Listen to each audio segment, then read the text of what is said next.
Қайырлы күн, құрметті қатысушылар, қоғамдық кеңес мүшелері, сіздерді қоғамдық бақылау нысандары, қоғамдық мониторинг және қоғамдық сараптама тақырыбына арналған оқу бейнеролигімізде көргенімізге қуаныштымыз. Бейне сабақтарды Қазақстан Республикасы Мәдениет және ақпарат министрлігінің тапсырмасы бойынша азаматтық бастамаларды қолдау орталығының қолдауымен қоғамдық кеңестер институтын дамыту мемлекеттік грантын іске асыру шеңберінде Қазақстанның азаматтық альянсы өткізіп жатыр. Сабақтың мақсаты сіздерді Қазақстандағы қоғамдық бақылау нысандарымен және оның нормаларымен таныстыру. Қоғамдық кеңес мүшелері қоғамдық бақылау жүргізу кезінде қоғамдық кеңестер туралы заңға сүйенетінін еске салу. Бүгін қоғамдық тыңдаулар мен мемлекеттік орган жұмысының нәтижелері туралы есепті тыңдауды қарастырамыз.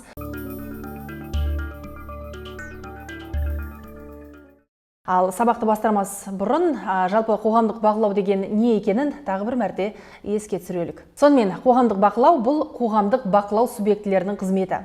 Бұл қоғамдық мониторинг, тыңдаулар, сараптамалар және осы ұйымдардың қызметі туралы есептерді қараудың түрі. Негізгі мақсаты қоғамдық мүдделерді қорғау. Бақылау міндеттері мынадай: мемлекеттік органдар, жергілікті өзін-өзі басқару органдары және квазимемлекеттік сектор субъектілері қызметінің тиімділігін, ашықтығын арттыру, қоғамдық мүдделерді қорғау үшін азаматтық бастамаларды іске асыру, азаматтардың мемлекет пен оның органдарының қызметіне деген сенімін арттыру, қоғам мен мемлекет арасындағы кері байланысты қамтамасыз ету, әлеуметтік жанжалдардың алдын алу және шешу, халықты сыбайлас жемқорлыққа қарсы іс-қимылға тарту.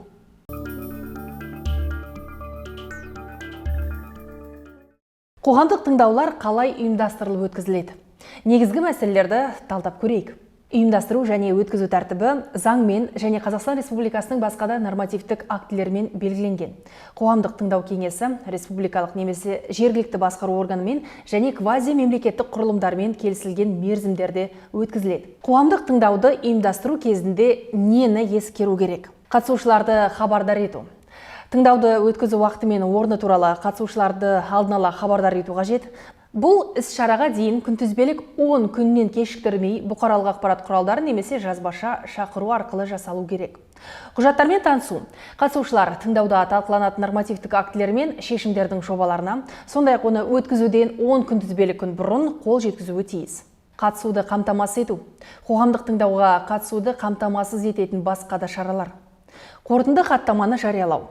Тыңдау аяқталғаннан кейін қабылданған шешімдердің дәлелді негіздемесі болуы тиіс қорытынды хаттаманы жариялау қажет. Қоғамдық тыңдау қалай өткізіледі? Тыңдауды қоғамдық кеңес мүшелері өткізеді. Іс-шара барысында хаттама жүргізіледі, онда көрсетілетін тетіктер мынадай: өткізілетін күні мен орны, қатысушылардың саны, төраға мен хатшының аты-жөні, күн тәртібі және сөйлеу мазмұны. Тыңдау нәтижелері бойынша не істеу керек? Аяқталғаннан кейін қорытынды хаттама жасалады, оған төраға мен хатшы қол қояды. Хаттама, егер оған қатысып отырған кеңес мүшелерінің жартысынан астамы дауыс берсе, қабылданды деп есептеледі. Қорытынды хаттама нені қамтиды? Бақыланатын мемлекеттік органдар мен олардың лауазымды адамдарының, сондай-ақ квазимемлекеттік сектор субъектілерінің Қазақстан Республикасының заңнамасын сақтауы туралы ақпарат. Анықталған бұзушылықтарды жою бойынша ұсыныстар. Квазимемлекеттік сектордың нормативтік актілері мен ішкі құжаттарына өзгерістер бойынша ұсыныстар. Ұсыныстар қайда жіберіледі? Мемлекеттік органдарға, квазимемлекеттік сектор субъектілеріне, қоғамдық бақылау субъектілеріне. Мемлекеттік органдар мен квазимемлекеттік сектор субъектілерінің қызметін зерделеу және шаралар қабылдау үшін бақылауды жүзеге асыруға уәкілетті мемлекеттік органдар және бұқаралық ақпарат құралдарына. Сонымен қатар, мына ақпаратты есте сақтаған жөн.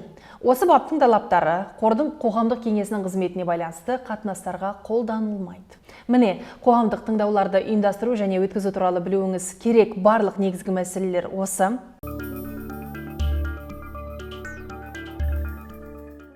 Енді біз жұмыс нәтижелері туралы есептерді тыңдау реті қалай ұйымдастырылатынын және жүргізілетінін талқылап көрелік. Есептерді тыңдау нені қамтиды? Тыңдау жұмыс нәтижелері туралы есептерді ұстанатын процесс. Республикалық органдарда бұған мемлекеттік органның бірінші басшысының және квазимемлекеттік сектордың атқарушы органы басшысының баяндамасы, сондай-ақ қоғамдық кеңес төрағасының қосымша баяндамасы кіреді. Жергілікті жерлерде бұған әкімшілік аумақтық бірлік әкімінің баяндамасы және мәслихат төрағасы мен кеңес төрағасының қосымша баяндамалары кіреді. Хаттама қалай жүргізіледі?